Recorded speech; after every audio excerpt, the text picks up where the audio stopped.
साथीगण,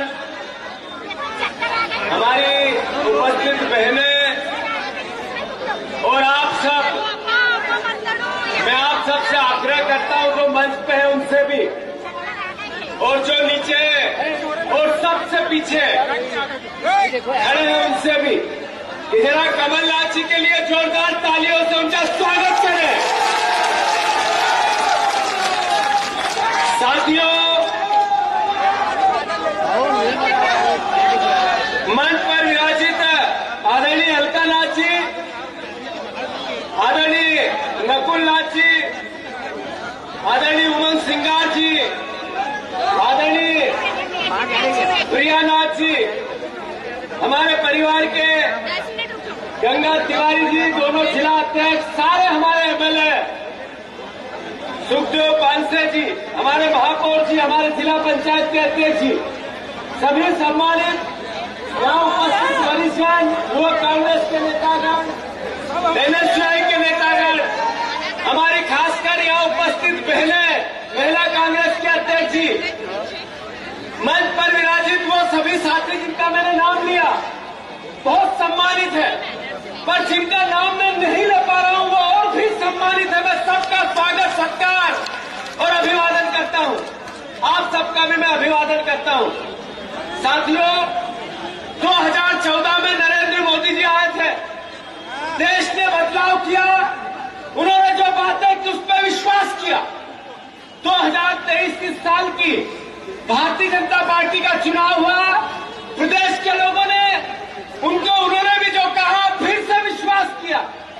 2014 में 2 करोड़ रोजगार की बात कही थी, मिले क्या? 2014 में काले धन और 15-15 लाख की बात कही थी, आपके घरों में 15-15 लाख आए क्या? 2014 में नरेंद्र मोदी जी ने कहा था मैं किसानों की आय दुगनी करूंगा, हुई क्या? 2014 में एमएसपी किसानों को मिनिमम सपोर्ट प्राइस देने की बात कही थी, हुई क्या?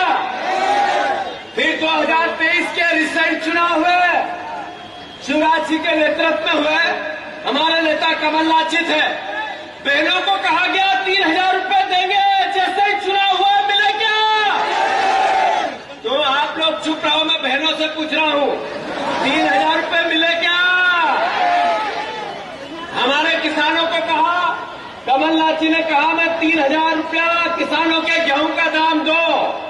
मैं बीजेपी की तब भी सरकार थी, बार बार चिल्ला रहा था, किसानों की आवाज उठा रहा था, भारतीय जनता पार्टी इग्नोर कर रही थी।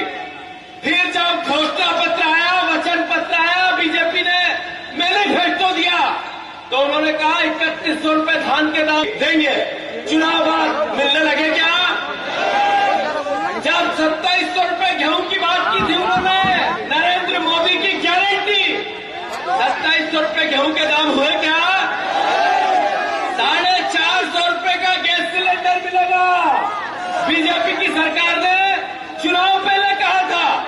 अभी 450 रुपए पत्रकारों के घरों में 450 का बोचरा होगा, मिलने लगा क्या? साथियों, बात इतनी है कि बीजेपी जो बोली झूठ बोली, जो बोली नरेंद्र मोदी जो बोले,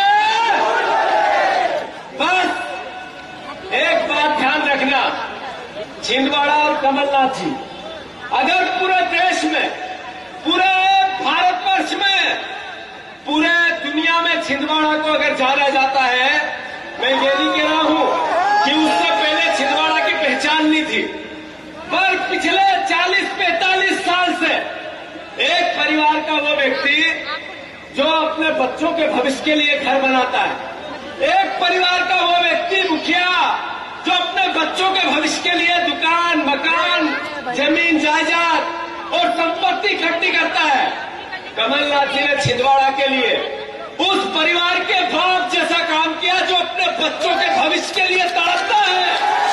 कमलनाथ जी ने छिंदवाड़ा के विकास के लिए, इसके भविष्य के लिए, आपके बच्चों के भविष्य के लिए, एक परिवार ऐसा, एक परिवार, मैं सिर्फ कांग्रेस के कार्यकर्ताओं के परिवारों की बात नहीं कर रहा हूं। मैं सिर्फ कांग्रेस के नेताओं के परिवारों की बात नहीं कर रहा हूं। मैं भारतीय जनता पार्टी के कार्यकर्ता परिवार के नेताओं के परिवार के बेटों और बेटियों की बात कर रहा हूं।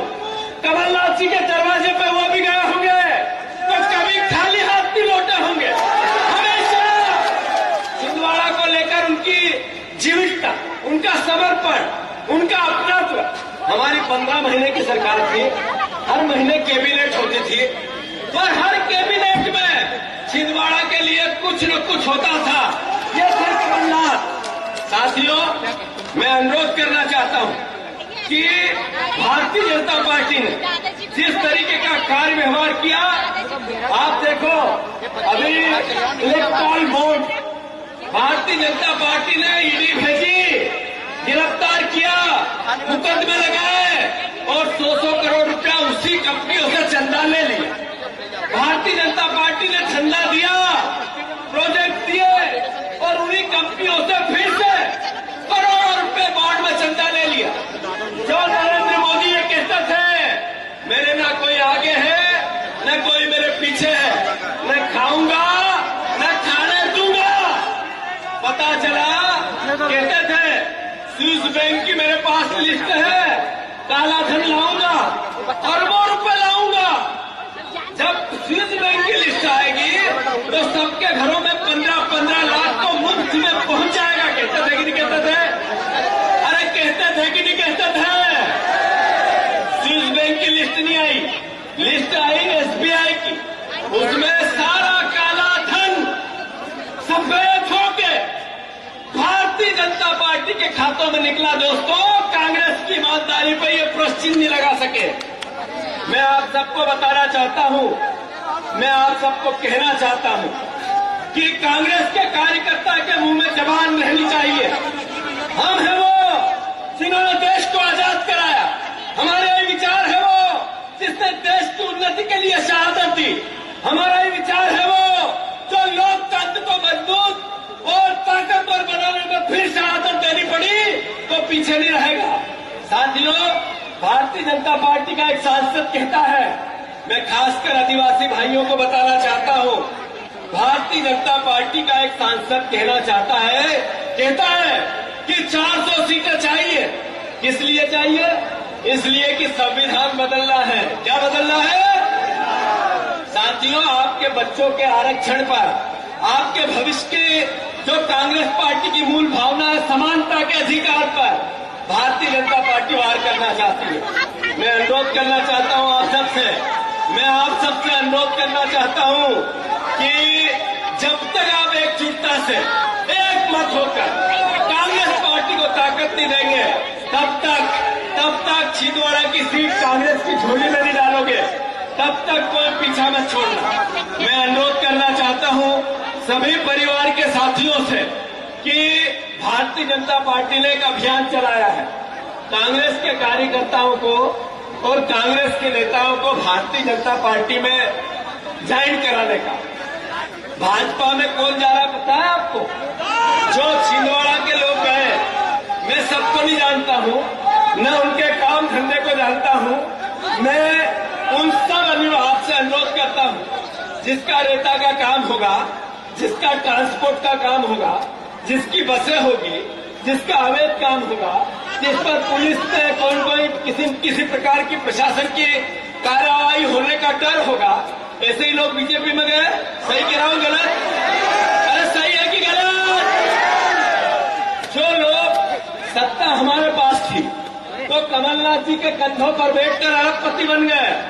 जो लोग कमलनाथ जी की सहायता से अपने परिवार को आर्थिक संपन्न बना दिया, अगर इस घड़ी में नकुलनाथ जी के साथ नहीं हो सकते हैं तो बीजेपी के साथ हो सकते हैं क्या?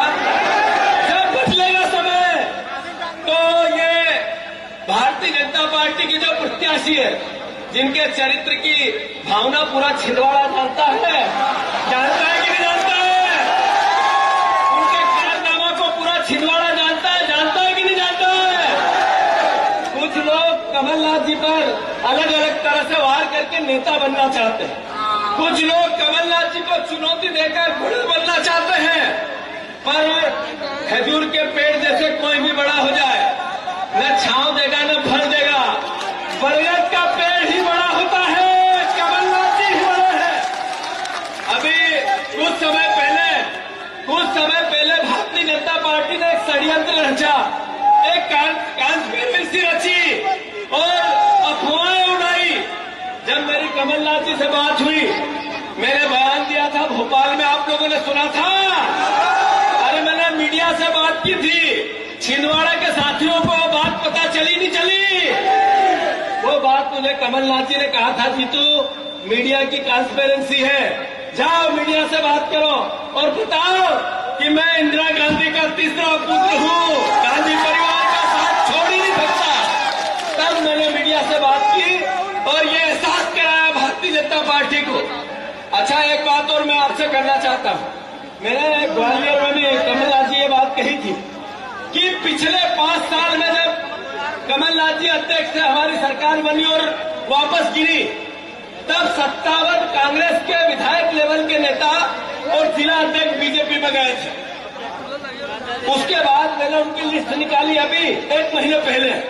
मैंने पूछा इन सबको जो बीजेपी लेके गई थी, ये राजनीतिक रूप से कहाँ है? 7 लोग राजनीतिक रूप से जिंदा थे, बाकी सब मर गए राजनीतिक रूप से, एक जिंदा नहीं। तो जो लोग राजनीति के कंधों पर बैठकर, कांग्रेस के विचार पर बैठकर, कांग्रेस से ताकत लेकर, कांग्रेस से समृद्ध होकर भारतीय जनता पार्टी में गए हैं, ये थोड़े दिन के, 2 दिन के, 3 दिन अखबारों में 1 दिन आया होगा, उसके बाद कभी देखा आपने? हमारी कांग्रेस पार्टी के एक बहुत बड़े नेता, उनका मैंने वीडियो देखा, नाम नहीं लूंगा। पहले दिन तो अखबारों की सुर्खियां फ्रंट पेज, और तीसरे दिन फिर उधर पीछे खड़े नहीं ऊपर के मेरा फोटो आ जा, फोटो आ जा। ये एहसास क्या कराता है कि भारतीय जनता पार्टी सिर्फ मतलब के लिए, परसेप्शन के लिए केवल आप लोगों को, कांग्रेस के कार्यकर्ताओं को ठगना चाहती है। मैं अनुरोध करना चाहता हूं पूरे प्रदेश के कार्यकर्ताओं को, कमलनाथ जी यहां उपस्थित हैं, कांग्रेस का ये छिंदवाड़ा की पावन भूमि, ताकत से, हर जोर जुर्म की टक्कर से इन भारतीय जनता पार्टी को मुंह तोड़ जवाब तभी मिलेगा, तब छिंदवाड़ा की सीट प्रचंड बहुमत से कांग्रेस जीतेगी कि नहीं जीतेगी? हाथ ऊंचे करके बताओ, जीतेगी कि नहीं जीतेगी? अंत में इतना ही कहना चाहता हूं, साथियों, कांग्रेस पार्टी की सरकार बनेगी, ये बहनों को खास करके कहना चाहता हूं। 8,500 रुपया, 8,500 रुपया हर महीने सारी बहनों को, हर महीने सारी गरीब बहनों को खाते में डालेगी। ये घर घर जाके बताओ, बहनों को बताओ, हर हालत में बताओ। जितने युवा साथी हैं जिनने ग्रेजुएशन कर लिया, जितने युवा साथी हैं जिन्होंने ग्रेजुएशन कर लिया, हर बच्चे को जो ग्रेजुएट है 8,500 रुपया महीना, 8,500 रुपया महीना जिसने ग्रेजुएशन कर लिया उस बच्चे को खाते में मिलेगा। किसान भाई जितने हैं 2 लाख रुपए तक के कर्ज माफी की योजना कमलनाथ जी लाए थे, याद है कि नहीं है? फिर से कांग्रेस की देश में सरकार बनेगी, हम किसानों के कर्ज माफी पहली प्राथमिकता हमारी होगी। घर घर जाकर बताओ, हर किसान से बात करो। फिर से हमारी कांग्रेस की जैसे ही सरकार बनेगी, मिनिमम सपोर्ट प्राइस का किसानों के हितों की रक्षा, किसानों के फसलों के दाम पहले से चिन्हित करके कांग्रेस पार्टी ने निर्णय लिया। अंत में मैं इतना ही कहना चाहता हूं, आप सब यहां जो उपस्थित हैं, 5 न्याय का सिद्धांत, 5 न्याय का सिद्धांत, उसमें राजनीतिक न्याय, सामाजिक न्याय और आर्थिक न्याय, जिसमें युवाओं के लिए, महिलाओं के लिए, श्रमिकों के लिए, हमारे मजदूर भाइयों के लिए, सबके लिए कुछ न कुछ है। मैं कमलनाथ जी आपको भरोसा दिलाता हूं, जीतू पटवारी, नकुलनाथ जी, उमंग सिंगार और सारे कांग्रेस के युवा साथी, हम एकजुटता से सगे भाई जैसे एक साथ रहकर कांग्रेस का 2028 में फिर से कांग्रेस की सरकार बने, आपका सपना पूरा करेंगे, ये वचन देते हैं। करेंगे